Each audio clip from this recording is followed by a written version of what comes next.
Assalamu alaikum. Bonsoir à vous, mes chers inconditionnels, mes chers abonnés de Docteur Coach sur YouTube et Dr Babacar Diop, l'officiel sur Facebook.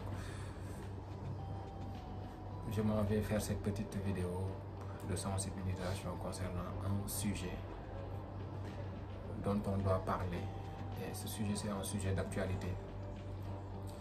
Et ce sujet, normalement, le plus souvent, ça se fait au niveau des vacances, au moins la circoncision. Donc, on m'a interpellé pas plus tard que la semaine passée concernant un cas bi nga xam ne y avait une complication pour aboutir à un décès d'un nourrisson de 27 jours. Maintenant, on m'a demandé mon avis par rapport à ça. Voilà, je tenais juste def ci benn vidéo bu ndaw rek pour sensibiliser un tout petit peu li nga xam ne moom mooy les parents, la population de façon générale. Alors, bienvenue dans votre rubrique, bien sûr rubrique les minutes d'astuce. C'est le docteur Babacar Diop. Pour ceux qui viennent de nous découvrir, on est docteur en médecine, entrepreneur et en même temps aussi on est coach en développement personnel. Alors, ce qui nous réunit aujourd'hui, c'est le sujet qui concerne la circoncision. Quand est-ce qu'on doit faire la circoncision? Qui doit faire la circoncision? Quelles sont les complications qui peuvent arriver? Et quelle est l'attitude à avoir, surtout les parents? Alors, la circoncision, déjà, c'est quoi? Moom mooy li nga xam ne moom la ñuy wax xarafal, wala di nga wax parfois jongal. mooy xale yi nga xam ne wala mag ñi tamit, parce que am na ñoo xam ne dañuy dem ba nekk mag tamit duñ leen xarafal. mooy dagg bi nga xam ne dañuy dagg li nga xam ne mooy prépuce bi nga xam ne moom mooy entouré ce qu'on appelle le gland. Prépuce boobu noonu dindi bi ñu koy dindi moom la ñuy wax li nga xam mooy circoncision. Alors, circoncision kañ lañ ko war a def? Le plus souvent, il y a dans la littérature certains qui disent qu'il est préférable d'attendre jusqu'à ce que l'enfant ait 3 ans pour pouvoir le faire. Mais en tout cas, c'est ça, c'est dans la littérature. Et nous voyons, moi qui vous parle, j'ai eu à voir un nourrisson de naissance, on lui a fait une circoncision. Un nourrisson qui a eu 1 mois, on lui a fait une circoncision. Un nourrisson de 2 mois, de 3 mois, d'1 an, de 10 ans, un enfant de 10 ans. Donc, en réalité, l'âge, ça dépendra juste. Maintenant, comme gis nañu ku am koo xam ne dafa juddu bees ñu defal ko ñu xarafal ko, ñu dem ba gis ni koo xam ne am na benn at ñaari ñu xarafal ko, donc wax ni âge bii nii moom la ñu war a am forcément pour def li nga xam ne moom mooy xarafal. Donc loolu noonu du nekk loo xam ne moom mooy sujet d'actualité bi, mais en tout cas dañuy wax ni il est préférable xale bi xaar ba am ñetti at. Je veux juste que ça soit clair. C'est pas parce que dañuy wax il est préférable que xale bi xaar ba am ñetti at moom mooy xale bi bu amee benn at moom mënta xarafal. Alors, kan moo habilité maintenant pour def li nga xam ne moom mooy circoncision?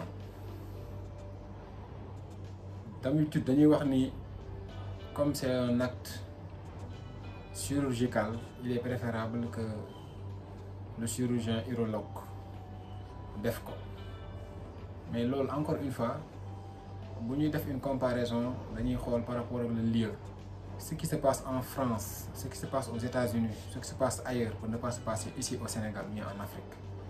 Donc chaque région, chaque pays dafa am li nga xam ne moom mooy ay contraintes am li nga xam ne mooy spécificité. Ñun dans nos pays, ceux qui le font, la majeure partie, je dis, c'est pas les urologues. Le plus souvent dañuy am ñi nga xam ne ñoom ñooy urologues yi, am ñi nga xam ne ñoom ñooy le personnel paramédical bi nga xam ne ñoom ñooy côtoyer les urologues. Le plus souvent y a les majors, am na ñenn ñoo xam ne ce sont des techniciens li nga xam ne moom mooy opératoire, ñi nga xam ne c'est des aides de bloc par-ci par-là. Donc majeure partie bi ñoom dañuy def circoncision. Maintenant li ñu war a xam moom mooy lan ci ëpp solo moom mooy nit ki koy def mu xam nan lañ koy defee. loolu ci ëpp solo nit ki nga xam ne mi ngi def acte bi moom mooy lan di xarafalaate na xam nan lañ koy defee. donc ci kaw loolu tamit wax dëgg yàlla dafa am ay précautions yoo xam ne nit ki daf ko war a jël balaa moo xarafal li nga xam ne moom mooy doomam wa ilaa médecin bi urologue bi wa ilaa li nga xam ne tey jii moom mooy personnel paramédical bi balaa moo dem di xarafal xale dafa war a am yenn yoo xam ne daf ko war a assuré wu à ce que amul ci xale bi ba pare ñu doo koy xarafal. yooyu bokk na ci moom mooy lan est-ce que xale bi amul benn jàngoro boo xam ne moom mooy jëm ci wàllu deret. am na ñenn ñoo xam ne dañuy am problème mu coagulation moom mooy lan seen yaram maanaam bu daggee wala ñu jam leen pour que deret bi gaaw a way pour que saignement bi arrêté le plus souvent ça pose un problème. donc il faut que ñu éliminer dans la famille ou bien ñu éliminer chez l'enfant est-ce que nit ki amul li nga xam ne moom mooy feebar boobu. te loolu noonu le plus souvent à travers juste quelques questions yi ñuy poser moom mooy lan est-ce que xale bi wala seen famille bu ñu amee ay nàcc-nàcc est-ce que daan na teel a arrêté wala déet. bu ñu demee ba am ay doutes y a des analyses maintenant à faire analyse yooyu noonu mooy confirmer est-ce que xale bi bu nàccee nàcc dina teel a arrêté wala déet. et ça c'est très important, il faudrait pas le négliger.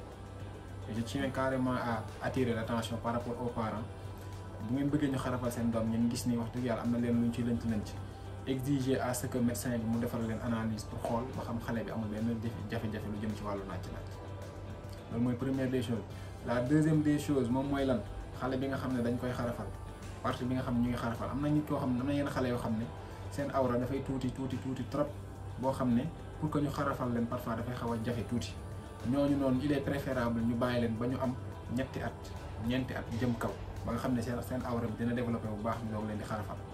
j'ai bien dit il est préférable. maintenant su ngeen leen bëggee jongal tamit yéenay seet ngeen jongal leen mais il est préférable.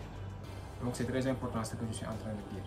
maintenant au-delà de ça xale bi tamit parfois mu am yenn jafe-jafe li nga xam ne moom mooy ci tuurukaay ndox mi loolu la ñuy tuddee parfois li nga xam ne moom mooy phimosis. phimosis moom mooy fi muy tuuree ndox mën naa ndaw boo xam ne xale bi day tax ñu war koo xarafal le plus rapidement possible.